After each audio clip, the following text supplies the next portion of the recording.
news, donc, qui veut commencer? Fabien, je crois que tu n'as pas de news. Non, je n'ai pas de news. Voilà.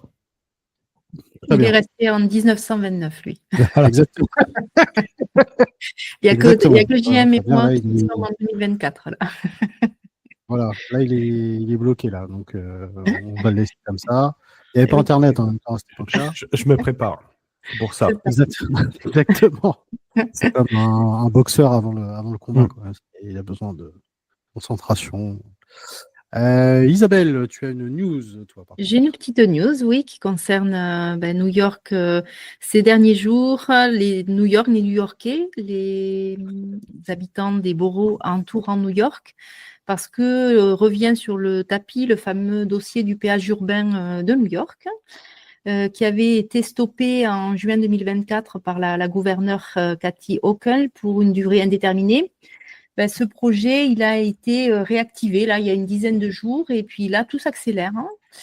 Donc, ce projet, il prévoit de faire payer tous les véhicules qui circulent à Manhattan, donc notamment à Wall Street, où Fabien et moi sommes situés actuellement, mais jusqu'à la 60e rue, c'est-à-dire juste en dessous de Central Park, donc ça concerne quand même un grand espace sur Manhattan. Et les deux objectifs de ce péage, c'est de réduire la pollution, de réduire la circulation, d'améliorer la fluidité de la circulation, mais aussi d'obtenir des fonds pour financer les travaux des transports et notamment du métro. Ce projet, il est vieux, il datait de 2007. Voilà, ça existe déjà en Europe, mais effectivement, à New York, c'était toujours pas sorti. Il y a beaucoup de détracteurs de ce projet, bien entendu. Et là, tout d'un coup, ça s'est tout débloqué. Alors, le montant initialement fixé pour cette fille, donc pour pouvoir circuler dans New York, était de $15 par jour, ce qui était effectivement assez excessif. Pour les voitures, je vous passe le détail des camions, de tout ça. Et ça a été réduit à $9, qui reste quand même une somme. Et du coup, voilà, ça remonterait à $12 en 2027 pour finir à $15 en 2031. Et ça a été voté. Alors, pourquoi cette précipitation? Je vous interroge. Et je pense que, voilà, bien sûr, l'élection de Trump, qui lui-même est farouchement opposé à ce péage, y est pour quelque chose, en fait. Parce que là, voilà, là, en 15 jours, tout se débloque, comme par hasard.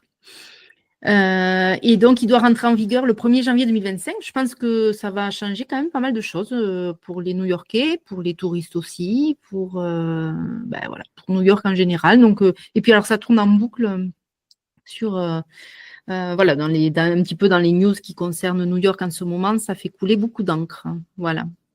C'était ma petite news. Sympa, ces petits trucs-là Petit péage, petite augmentation, tout ça, quoi. Oui. Très bien. Bon, écoute, on verra.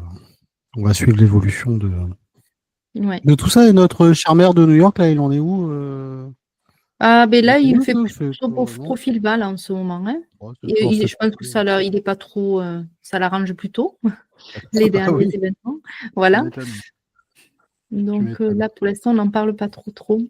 Ça l'arrange, parce qu'on peut être condamné et être élu. Donc, oui, on l'a vu.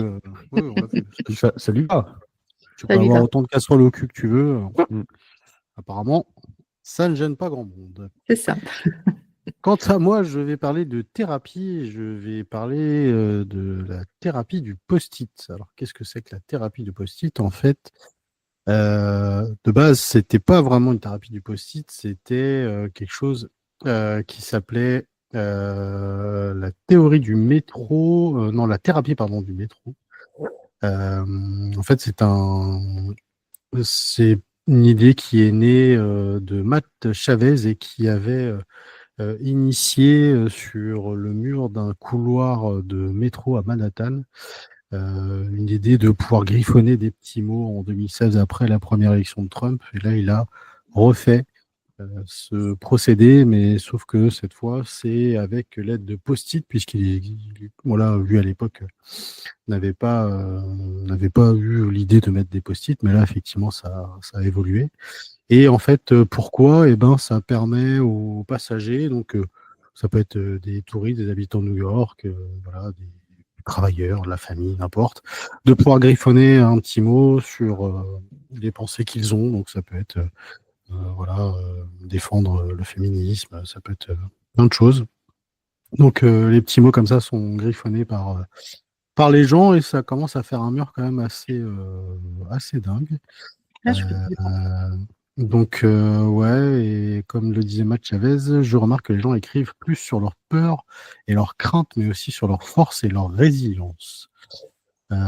Et il est accompagné également d'une graphiste turque qui s'appelle Esra Yalcin, qui est venue accompagnée de sa fille. Et donc, c'est elle qui elle est en charge notamment de photographier et puis voilà, d'alimenter un petit peu tout ça sur les réseaux. Donc voilà, il s'appelle Matt Chavez et vous pouvez retrouver la news notamment sur La Dépêche. C'est un article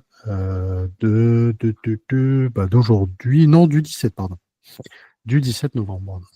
Voilà. Donc, et puis on peut lire des trucs du genre soyons plus gentils. Est-ce que je vais être expulsé ou tout simplement dégager Trump ou voilà un repris de justice pour président. Voilà, on vient d'en parler. Voilà. Donc c'est des petites idées comme ça que les gens griffonnent sur les post-it du métro de New York, en espérant qu'il n'y ait pas de troisième élection pour ce 2B.